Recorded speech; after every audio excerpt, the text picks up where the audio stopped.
ఇక్కడికి విచ్చేసిన మా అన్నదమ్ములకి, మా ఆడపడుచులకి, మా అక్కచెల్లెలందరికీ ప్రత్యేకించి నా హృదయపూర్వక నమస్కారాలు.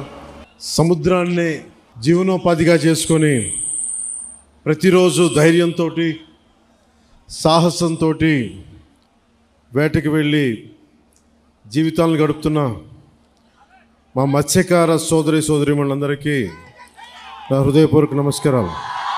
మనం ఉప్పాడ పిఠాపురం నియోజకవర్గంలో ప్రత్యేకించి ఉప్పాడ కొత్తపల్లి ప్రాంతం ఇప్పుడు మీకు ప్రపంచం, మన దేశం అంతా తెలుసు. ముఖ్యంగా మన రాష్ట్రం అత్యధికంగా మత్స్యకార వృత్తి మీద ఉండే కుటుంబాలు ఎక్కువ.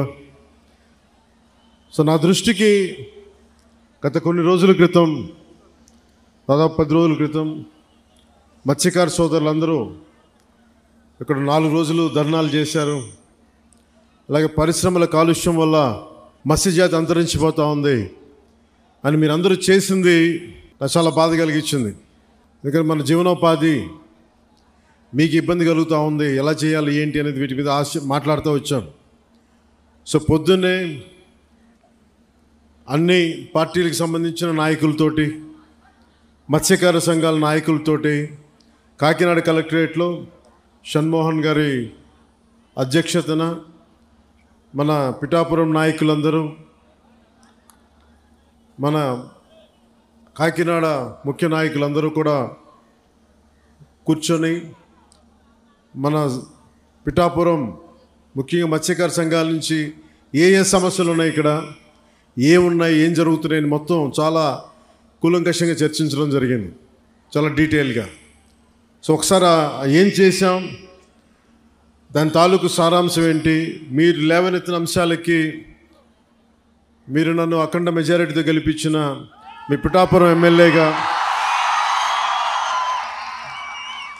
ఏం చేయాలి ఇవన్నీ ఒకసారి మీకు ముందు పెడతాను. గతంలో నేను చెప్పినట్టుగానే చాలా సందర్భాల్లో ఇక్కడంతా మాట్లాడాం, మీ ఓట్ల గురించి అడిగాం, మీరు మద్దతు ఇచ్చారు, కూటమి ప్రభుత్వం గెలిచింది. సో వీటన్నిటికీ ముందుగా నేను కృతజ్ఞతలు చెప్పుకుంటా ఉన్నాను.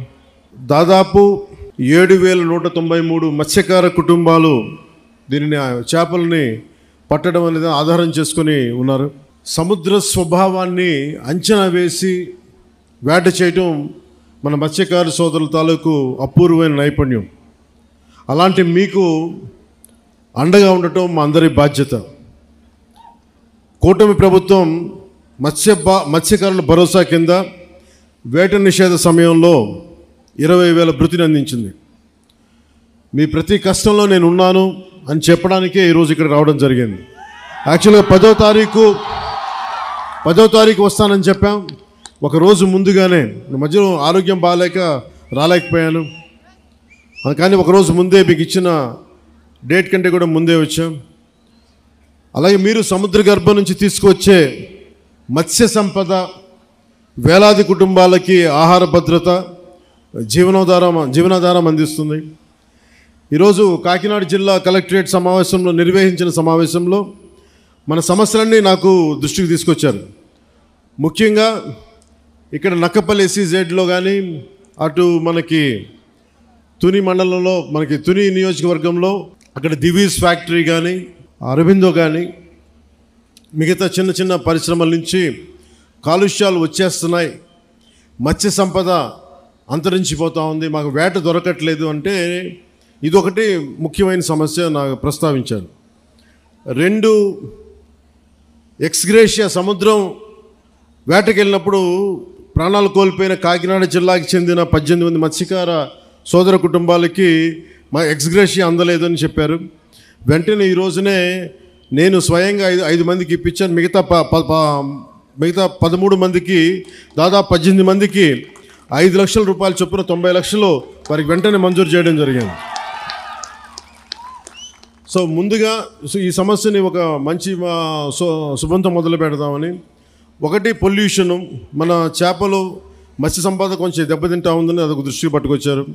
2, మన అమీనాబాద్ హార్బర్లో ఈ డిజైన్ లోపం కారణంగా మనకి రాళ్లను తాకి దెబ్బలు మనకి పడవలు దెబ్బతింటా ఉన్నాయి, వాటికి వలలకి చిక్కుకుపోయి ఇబ్బంది అయిపోతూ ఉంది. అదొక రెండో సమస్య చెప్పారు. అలాగే మూడోది ఉప్పాడ సీ ప్రొటెక్షన్ వాల్ గురించి మాకు ఇంత జరుగుతూ ఉంది, దీనికి మీరు ఏం చేయబోతున్నారు అనేది. ఇంకొకటి, ఇక్కడ మనకి మత్స్య సంపద దొరకనప్పుడు మేము అంతర్వేదికి కానీ మచిలీపట్నం కానీ మిగతాటి నిజాంపట్నం వైపు వెళ్తూ ఉంటే మాకున్న సమస్యలు, అక్కడ స్థానికంగా ఉండే మత్స్యకారుల సంఘాలతో మాకు గొడవలు వస్తున్నాయి, దీని మీద ఏం చేస్తారనేది ముఖ్యంగా ఈ 3 సమస్యల మీద ప్రస్తావించడం జరిగింది. దీంతోపాటు దానికి అనుబంధ సమస్యలు. సో నేను మీ దృష్టికి తీసుకొస్తుంది ముందుగా ఉప్పాడ సీ ప్రొటెక్షన్ వాల్ గురించి. మేము మీకు మాట ఇచ్చాం, Uppada sea protection wall last time మనం ఇక్కడికే వచ్చాం. అలాగే మనకి సెంట్రల్ నుంచి కోస్టల్ రెగ్యులేటరీ జోన్ అథారిటీ వాళ్ళని పిలిపించాం. సో పిలిపించినప్పుడు మనం పంపించిన ప్రతిపాదన 323 కోట్లతోటి రక్షణ గోడ నిర్మాణానికి కేంద్ర ప్రభుత్వం సానుకూలంగా ఉంది. అలాగే దీనికి సంబంధించి ఈ నెల 14వ తారీఖున కేంద్ర గృహశాఖ కార్యదర్శి ఆధ్వర్యంలో ఢిల్లీలో ఈ మీటింగ్ జరగబోతూ ఉంది. నేను వారికి ఒకటే తెలియజేశాను, దాదాపు ప్రపంచం మన దేశంలోనే చాలా అరుదుగా ఉండే చోట్ల ముఖ్యంగా ఉప్పాడ తీర ప్రాంతం సంవత్సరానికి 20 నుంచి 25 మీటర్ల కోతకు గురవుతూ ఉంది, ఉన్న ఇళ్ళు పోతూ ఉన్నాయి. అందుకని సీ ప్రొటెక్షన్ వాళ్ళు చాలా అవసరం అని చెప్పి ప్రత్యేకంగా చెప్పడం వల్ల సెంట్రల్ హోమ్ మినిస్ట్రీకి చెప్పడం జరిగింది. ఇది 14న మీటింగ్ జరుగుతారు. ఇది నేను మీకు మాట ఇచ్చాను మొన్న ఎలక్షన్ టైంలో కూడా, ఇప్పటికీ నేను మీకు మాట ఇస్తున్నాను. ఆల్రెడీ 14వ తారీఖు అయితే 323 కోట్ల రూపాయలు కాబట్టి ఇలా చేతిలో మంత్రదండం ఉన్నట్టుగా వెంటనే ఇలా నేను చెప్తే అయ్యేది కాదు, ఇది చాలా లేయర్డ్గా జరుగుద్ది. సో మొదట 2 మీటింగ్లు అయినాయి, ఇప్పుడు 3వ మీటింగ్ జరుగుతూ ఉంది. ఖచ్చితంగా నా నమ్మకం 323 కోట్ల రూపాయలు కేంద్ర ప్రభుత్వం మనకు సీ ప్రొటెక్షన్ వాళ్ళకి ఇవ్వబడుతుంది. ఇది నేను మీకు మాట ఇస్తున్నాను. నేను కింద పడతానో మీద పడతానో ఇబ్బందులు పడతానో, నేను మన కోసం, మన మత్స్యకారు కుటుంబాల కోసం, మన ఉప్పాడ తీర ప్రాంతం కోసం, మన పిఠాపురం కోసం నేను మీకు మాట ఇస్తున్నాను. ఉప్పాడ సీ ప్రొటెక్షన్ వాల్ ఖచ్చితంగా నిర్మించడం జరుగుద్ది. దానికి నిధులు కూడా ఎలాగ మన కేంద్ర ప్రభుత్వం నుంచి వచ్చేలాగా ఆల్రెడీ మనకి కేంద్ర ప్రభుత్వం సానుకూల తెలియజేశారు. కానీ అది 320 కోట్లు ఇవ్వాలా లేదా 250 వాటి మీద ఊగిసలాడుతూ ఉంది మనకి మాటలు. సో నేనేం కోరుకున్నానంటే 323 కోట్ల రూపాయలు మీరు దయచేసి ఇవ్వండి అని చెప్పి మన సాధక బాధలని వారికి తెలియజేశాను.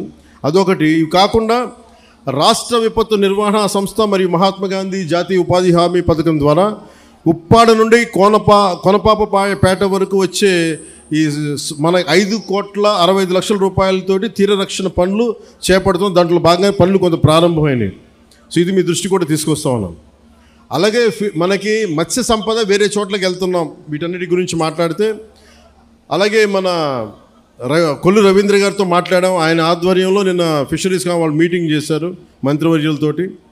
అలాగే రాజోల్ ఎమ్మెల్యే శ్రీ వరప్రసాద్ గారిని కూడా ప్రత్యేకంగా అంతర్వేది మత్స్యకార సమావేశాలతో ఏర్పాటు చేశారు.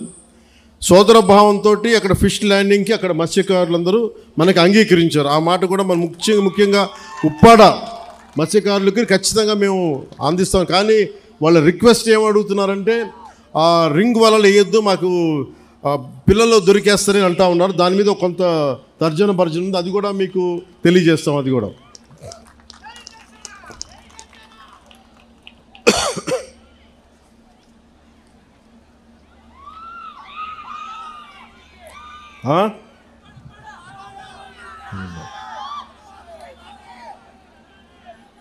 అలాగే పొల్యూషన్కి సంబంధించి కొంచెం డీటెయిల్గా మాట్లాడతాను మీతో. అసలు వాతావరణ కాలుష్యం అనేది ఇది చాలా ఇబ్బందికరమైనది అయిపోయింది. ముఖ్యంగా పరిశ్రమల వల్ల నుంచి వచ్చే విడుదలయ్యే రసాయనాలు కానీ, వాయు కాలుష్యం కానీ, శబ్ద కాలుష్యం కానీ, లేదంటే మనకి నీటి కాలుష్యం కానీ, దానికి సంబంధమైన ప్రతి కాలుష్యం కూడా చాలా ఇబ్బంది పెడతా ఉంది. సో నేనేం మాట్లాడానంటే మత్స్యకార సంఘాల దగ్గర నుంచి, నాయకుల దగ్గర నుంచి, మన మూలాపేటలో కానీ వీళ్ళుండే ఎన్జిఓలు అందరూ కూడా మాట్లాడుతూ ఉంటే, అందరూ మన మత్స్యకార కులాల నుంచి వచ్చిన వాళ్ళు మాట్లాడుతుంటే నాకు ఒకటే తెలియజేశారు, మేము పరిశ్రమలకి వ్యతిరేకం కాదు, పరిశ్రమలు రావాలి, కానీ అది మా జీవనోపాధిని దెబ్బతీయకూడదు. ఇది నాకు ప్రత్యేకంగా తెలియజేశారు. సో దాన్ని దృష్టిలో పెట్టుకునే ఇక్కడున్న మన పిఠాపురం, ఈ ఉప్పాడ కొత్తపల్లి ప్రాంతం ప్రజలతో పాటు రాష్ట్ర ప్రజలకు కూడా నేను ఒకటే తెలియజేస్తా ఉన్నాను. ముఖ్యంగా నేను ఎన్విరాన్మెంట్ మినిస్ట్రీగా నేను బాధ్యత తీసుకున్న, pollution control board, PCB, environment బాధ్యత తీసుకున్న తర్వాత, ఫారెస్ట్ బాధ్యత తీసుకున్న తర్వాత ఎక్కడా కూడా పెట్టుబడులు రావాలి, పరిశ్రమల్ని భయపెట్టకూడదు గత ప్రభుత్వం లాగా అని చెప్పి చాలా జాగ్రత్తగా సంయమనంతో తెలియజేస్తా ఉన్నాం. వాళ్ళ తప్పు లేదని ఉంటే సరిదిద్దుకునేలాగే ఒక ప్రయత్నం చేస్తూ ఉన్నాం. సో నేనేమడిగానంటే, ముందు మీకు కొంత అవగాహన రావాలి కాబట్టి పరిశ్రమలు కనుక లేకపోతే మనం ముందుకు తీసుకెళ్ళాం అభివృద్ధిని. అసలు మనం ఏది పరిశ్రమలు రాకూడదంటే ఉపాధి అవకాశాలు కూడా రాలేవు. అందుకని ఖచ్చితంగా పరిశ్రమల్ని, నాకు ఒక సంతోషకరమైనది ఏమనిపించిందంటే, మన మత్స్యకార సోదరులు ఎవరు కూడా పరిశ్రమలు మేము వ్యతిరేకించట్లేదు, కానీ పరిశ్రమల ద్వారా వచ్చే కాలుష్యం మట్టుకు మమ్మల్ని ఇబ్బంది పెడుతుంది, దాని మీద మీరు ఖచ్చితంగా చర్యలు తీసుకోండి. సో నేను మీకు తెలియజేసుకుంటుంది ఏంటంటే, ఇప్పుడు ఉదాహరణకి మన ఆక్వాకల్చర్ ఉంది రాష్ట్రం మొత్తం మీద. అది మనకి గోదావరి జిల్లాల్లో కానీ, కృష్ణా కానీ, నెల్లూరు, మిగతా జిల్లాలు ఎక్కడున్నా కానీ దాదాపు ప్రతి సంవత్సరం 1,30,000 కోట్ల రూపాయలు ఆదాయం మనకి వస్తూ ఉంది. దాంతోపాటు ఎక్స్పోర్ట్స్ 3,67,000 మత్స్య సంపదని మనం రొయ్యలు కావచ్చు, చేపలు కావచ్చు ఎక్స్పోర్ట్ చేస్తే దాదాపు మనకి 1,30,000 కోట్ల రూపాయలు మనకి ఆదాయంగా వస్తుంది, రాష్ట్రానికి కావచ్చు, దేశానికి కావచ్చు. అలాగే ఎంప్లాయ్మెంటు, ఉపాధి దాదాపు డైరెక్ట్గా 3,72,000 మందికి ఉపాధి లభిస్తూ ఉంది. 15 లక్షల మందికి ఇండైరెక్ట్గా ఎంప్లాయ్మెంట్ లభిస్తుంది వీటి వల్ల. కానీ ఇంత డబ్బు ఉంది, ఇంత ఎంప్లాయ్మెంట్ ఉంది ఆక్వా రంగం వల్ల. కానీ దారుణం కూడా ఏముందంటే, మనం మీకు అనుబంధమైన సమస్య కాబట్టి చెప్తా ఉన్నాం. ఒకవైపు అభివృద్ధి ఎలా కనిపిస్తుందో, ఇంకోవైపు గోదావరి జిల్లాలో ఎక్కడైతే ఆక్వా ఉందో అక్కడ మొత్తం తాగునీటి అన్ని అక్కడ కలుషితం అయిపోయినాయి. వాటర్ బాటిలే తాగాలి, ఒక ప్లాస్టిక్ బాటిల్లో ఒక మినరల్ వాటర్ కొనుక్కొని తాగాలి. డబ్బులకు డబ్బులు కనిపిస్తున్నాయి, ఉపాధికి ఉపాధి అవకాశం కనిపిస్తున్నప్పటికీ కాలుష్యం వల్ల గ్రౌండ్ వాటర్ పొల్యూట్ అయిపోయింది. సో ఇది ఒక తప్పనిసరి తద్దినలా అయిపోయింది. అభివృద్ధి కావాలంటే ఎంతో కొంత పొల్యూషను, కానీ మిగతా ప్రాంతాలు వేరు, మనకి కొత్తపల్లి ఉప్పాడ ప్రాంతం వేరు. మీ కష్టాల్లో నేను ఒక సాటి మత్స్యకారుడిగా ఉంటే ఇదే నా జీవనోపాధి ఎలా ఉంటుందో అది నేను మనస్ఫూర్తిగా అర్థం చేసుకొని నేను వారికి ఒకటే తెలియజేశాను. ఒకటి, ఈ నక్కపల్లి SEZ కానీ, ఇప్పుడు వచ్చిన అరబిందో కానీ, దివీస్ కానీ, అటు డెక్కన్, ఇవన్నీ కూడా ఇది మన ప్రభుత్వం వచ్చినప్పుడు వచ్చినవి కావు. ఇవి 2005లో ప్రారంభించిన పరిశ్రమలు. ఇవన్నీ 2005 నుంచి నక్కపల్లి SEZ కావచ్చు, ఇవన్నీ కూడా వైఎస్ రాజశేఖర రెడ్డి గారు ప్రారంభించిన ఇవన్నీ, ఈ కాన్సెప్ట్ ఇవన్నీ. ఇది జనసేన కానీ మిగతా మన పార్టీలు ఎవరు కూడా చేసింది కాదు. ఇది వైఎస్ రాజశేఖర రెడ్డి గారు ప్రతిపాదించింది, ఆయన SEZని తీసుకొచ్చింది. కానీ ఇక్కడ సమస్య ఏమొచ్చిందంటే, వ్యర్థాలని శుద్ధి చేయకుండా సముద్రంలో కలిపేస్తున్నారు. తద్వారా ఏం జరుగుతుందంటే మన మత్స్య సంపద దెబ్బతింటా ఉందని. ఇదే కదా. దీనికి నేను ఒక మత్స్యకారుడిగా నా జీవనోపాధి అయితే నేను మీలాగా ఎలా ఆలోచిస్తాను, నేను కూడా అట్లాగే ఆలోచించాను. అంతేగాని నేను ఒక డిప్యూటీ సీఎంగా ఆలోచించాలా, ఒక ఎమ్మెల్యేగా ఆలోచించాలా, ఒక సాటి మత్స్యకారుడిగా ఎలా ఆలోచించాలో అట్లాగా ఆలోచించి మాట్లాడాను. ఒక క్లియర్ కట్ ఇన్స్ట్రక్షన్ మన మత్స్యకారుల దగ్గర నుంచి వచ్చింది. మేము ఎప్పుడూ కూడా పరిశ్రమలకి వ్యతిరేకం కాదు, కానీ వ్యర్థాలని, కాలుష్యాలని ఎంత శుద్ధి చేసి పంపుతారన్నదే మా ప్రశ్న. ఇది రెండోది. నేనేం చెప్పానంటే, పారిశ్రామికవేత్తల్ని బెదిరించి ఎవరైనా సరే, గతంలో కూడా నేను ఏం మాట్లాడానంటే, వైసీపీ నాయకులను కూడా లోపలికి రమ్మని చెప్పాం. ఇది కూటమి ప్రభుత్వం అయినప్పటికీ కూడా నేను ఒకటే అడిగాను, ఇది పవన్ కళ్యాణ్ పిఠాపురం నుంచి గెలవడంలో వచ్చిన సమస్య లేదంటే ఉన్న సమస్య అంటే ఇది ఎప్పటి నుంచో ఉన్న సమస్య అని చెప్పారు. నాకు ఆ భరోసా నాకు ఇచ్చారు. నేను సందేహించడానికి అడగల, శంకించడానికి అడగల, అసలు ఎలా వచ్చింది మూలం ప్రజలందరికీ తెలియజేయడానికి. సో నేను అన్నీ మాట్లాడితే ఖచ్చితంగా ఈ కాలుష్యం మీరు లేనిపోయిన అభాండాలు మత్స్యకారులు ఎవరు వేయరు, అది నేను అర్థం చేసుకోగలను. మనం మత్స్యకారులందరూ ఎలా ఉంటాం, కష్టపడతాం, ధైర్య సాహసాలతో సముద్రంలోకి వెళ్తాం, వేటపడతాం, చిన్నపాటి గొడవలు ఉంటాయి, కానీ కక్షలు కారుణ్యాలు పెట్టుకునే జాతులు కావు. మనం గొడవ పడతాం, వేటకెళ్ళేవాడికి కోపం ఉంటుంది, వేటకెళ్ళేవాడికి పౌరుషం ఉంటుంది, అంతేగాని మనం ఎవరైనా కూర్చొని ఒకరి పొట్ట కొట్టాలనో ఇంకోట్లా అనుకునేది కాదు. కానీ మన పొట్ట కొడుతుంటే మనకి బాధ ఉంటుంది, మనకి ఆవేదన ఉంటుంది. నేను ఒకటే చెప్పా, సంఘాల నాయకులతో కూర్చొని మాట్లాడుతూ అంటే వాళ్ళు ఒకటే చెప్పారు, మేము ఎన్ని చెప్పినా మీరు వచ్చి కొత్తపల్లి ఉప్పాడలో మీరు పెడితే తప్ప ఈ మన యువత మాట వినరు, దయచేసి ఈ మాట చెప్పండి అంటే.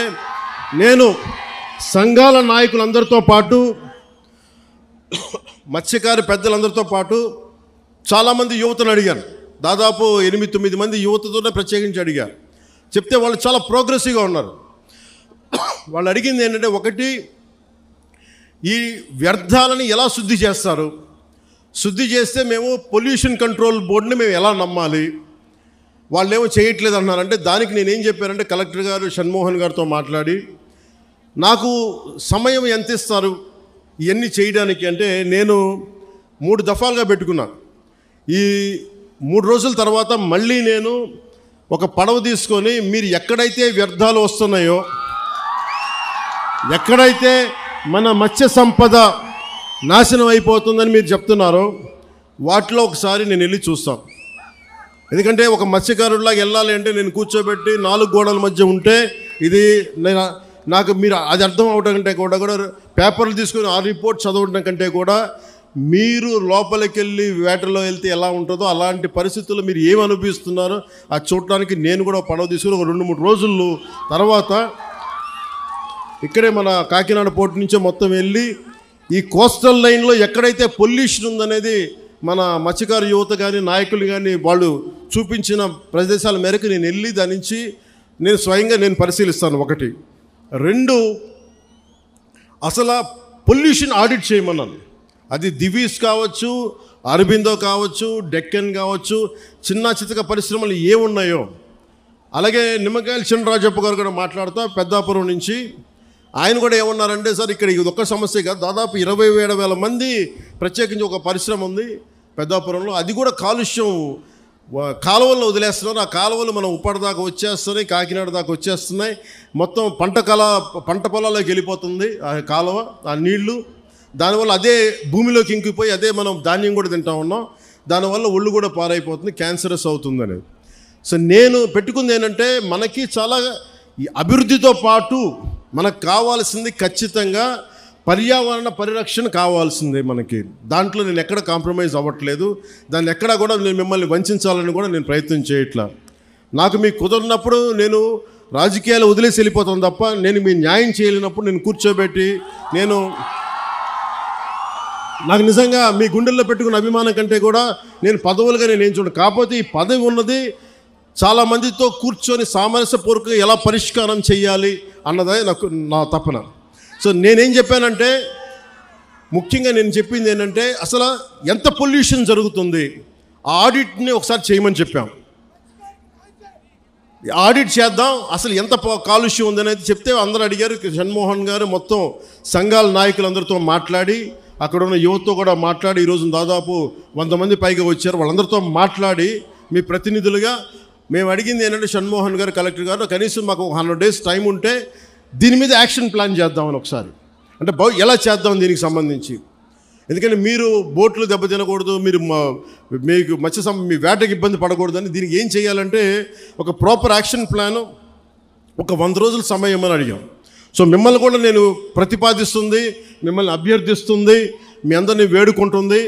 మాకు కనీసం ఒక 100 రోజుల సమయం కనుక మీరు ఇస్తే దీనికి ఒక రోడ్ మ్యాప్, ఒక ప్లాన్ క్రియేట్ చేసి మీ ముందు పెట్టి మీ అందరి అనుమతితోటే మనకి ఉపాధి అవకాశాలు ఉంటూనే మనకి కాలుష్యాన్ని ఎలా నివారించాలి అన్న దాని మీద నా ప్రణాళికకి నాకు కనీసం ఒక 100 రోజుల సమయం కావాలి. ఆ 100 రోజుల సమయాన్ని మిమ్మల్ని ఇమ్మని నేను ఆర్థించడానికే నేను ఈరోజు మీ ముందుకు వచ్చాను. నాకు ఒక 3 నెలల నుంచి 100 రోజుల సమయం కావాలి.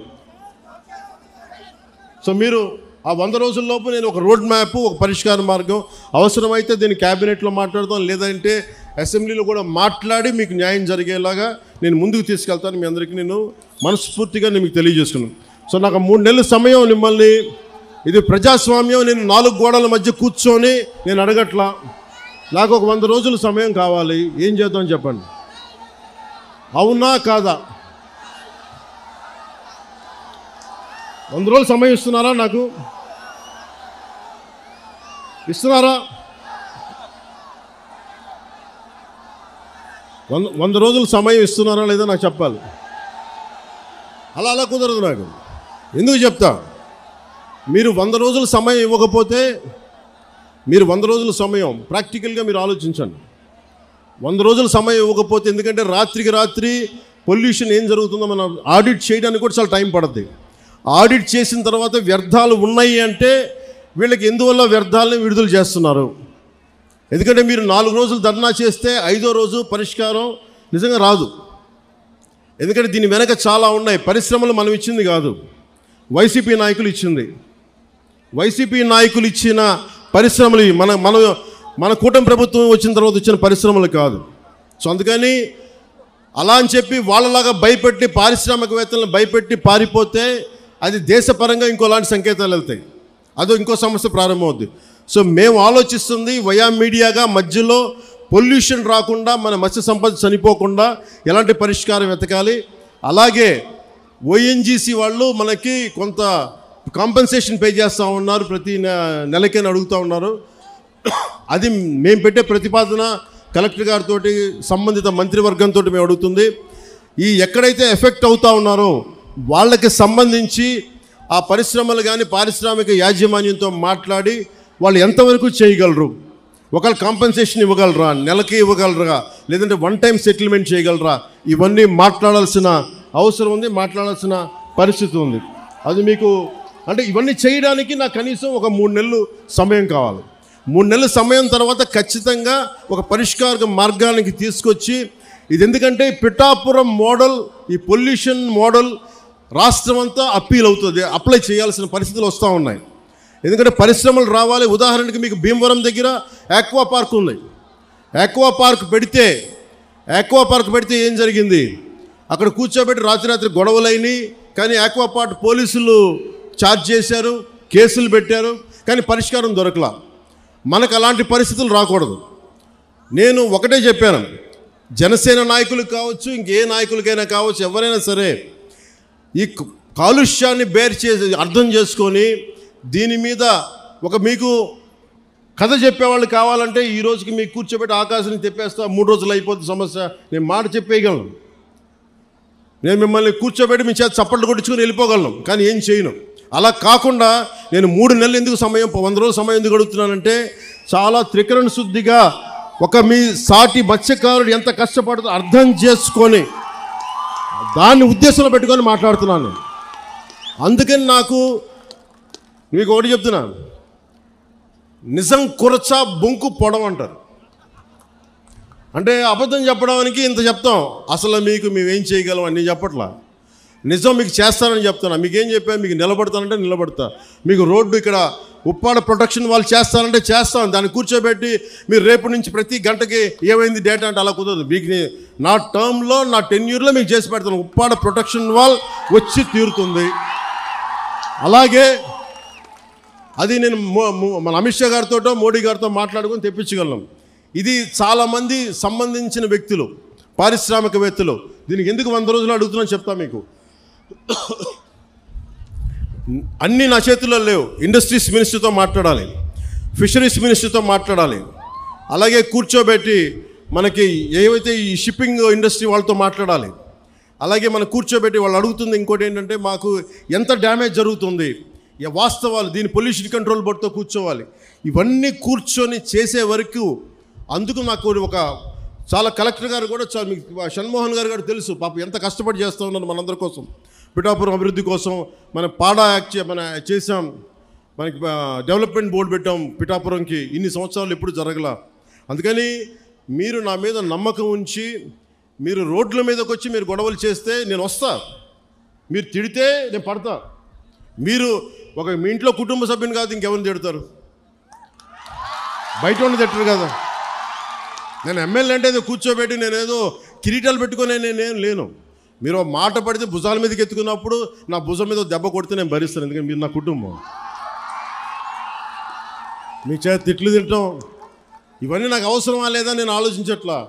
నాకు మన మత్స్యకారులు అంటే ప్రేమ కనుక నేను మాట్లాడుతున్నాను, మన సోదరులు అంటే ప్రేమ నాకు. కానీ మన జీవనోపాధి దెబ్బ తినకూడదు, జీవనోపాధి ఈ సమతుల్యత కోసం కూటమి ప్రభుత్వం ఒక ఉన్నత స్థాయి కమిటీని కూడా ఏర్పాటు చేసింది. అందుకే నాకు ఆ సమయం ఇవ్వాలని మీకు మనస్ఫూర్తిగా కోరుకుంటూ ఒకటి చెప్పాను, పారిశ్రామికవేత్తల్ని ఎవ్వరు కూడా రాజకీయ నాయకులు దయచేసి మీకు న్యాయం చేస్తామని చెప్పి మిమ్మల్ని ఎగదోసి పబ్బం గడుపుకుంటే మీరు దయచేసి అలాంటి వలలో పడగండి. అది రైట్ అవ్వదు. మనం ఏమవుద్ది, పారిశ్రామికవేత్తలు బెదిరిస్తే మీకు పర్మనెంట్ సొల్యూషన్ రాదు. మీ అందరికీ తల 10,000 25,000 పడేసి నాయకుల కింద ఇచ్చేసి చేతులు దులుపుకొని వెళ్ళిపోతాను. నేను అలాంటి చేయడానికి రాలా, అలాంటివి నేను చేయను. అవసరమైతే ఉప్పాడలోకి వచ్చి మీ చేత తిట్లు తినడానికి సంసిద్ధంగా ఉంటాను తప్ప నేను అలాంటి బ్యాక్ డోర్ పనులు నేను చేయను. సో అందుకని మీ అందరికీ మీరు నా మీద నమ్మకంతో ఉండండి. నేను మళ్ళీ 2 రోజుల తర్వాత 3 రోజుల తర్వాత కరెక్ట్గా నేను మళ్ళీ వచ్చి ఒకసారి పొల్యూషన్ నేను చూసి మీకు ప్రతి 10 రోజులకు ఒకసారి నేను మీరు ఒక కమిటీని ఏర్పాటు చేయండి. నేను అది అలాగే పరిశ్రమల్లో కూడా స్కిల్ డెవలప్మెంట్ గురించి ఒకటి మాట్లాడమని చెప్పాను. ఉపాధి అవకాశాలు ఇవన్నీ కూడా నేను మాట్లాడతాను. కాకపోతే ఇది ప్రిలిమినరీ మీటింగ్, మొదటి మీటింగ్ ఇది. నేను ఇక్కడికి వచ్చింది, మీరు భయపడకండి, మీ సమస్యని సంపూర్ణంగా అర్థం చేసుకున్నాం. ఒక డిప్యూటీ సీఎంగా కాదు, ఎమ్మెల్యేగా కాదు, మీలో ఒకటిగా నేను ఉన్నాను అని చెప్పడానికి వచ్చాను ఇక్కడికి. అందుకని 3 రోజుల తర్వాత వచ్చి మీకు time to time deputy CM పేషీ నుంచి మీకు మీడియా దగ్గర నుంచి మన కూటమి నాయకుల దగ్గర నుంచి అందరి తరపున మీకు తెలియజేస్తాం. ఏమాత్రం మీకు కోపం ఉన్నా తాపం ఉన్నా మీరు దెబ్బలు తినడానికో మీ చేత తిట్లు తినడానికి నేను సంసిద్ధంగా ఉన్నాను. నేను ఎక్కడికి పారిపోను, ఇక్కడే ఉంటాను. ఇది మన నేల, ఇది మన ఊరిది, మనం ఎక్కడికి పారిపో, ఇక్కడే ఉంటాం. సో మనస్ఫూర్తిగా మీ అందరికీ ఈ భరోసాతోటి మీరు నాకు ఒక 3 నెలలు సమయం ఇవ్వండి. మళ్ళీ 10 రోజులు ఇంకొక 2-3 రోజుల తర్వాత మళ్ళీ వచ్చి మొత్తం తిరుగుతాను తెలియజేసుకుంటూ సెలవు తీసుకున్నాను. జై జనసేన, జై హింద్.